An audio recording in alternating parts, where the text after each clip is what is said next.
सीतामढ़ी बीठा मोड़। बेटा मोर ला पैसा निकालो 10 रुपया निकालो भैया किराया 10 रुपया है नकली लागत है रे ई पैसा जांच होई।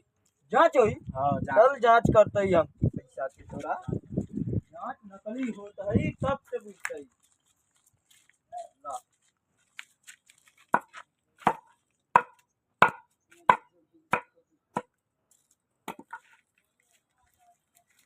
ना ये पैसा असली होता है काहे से कि गांधी जी के चश्मा अभी तक ले ना फुटल हां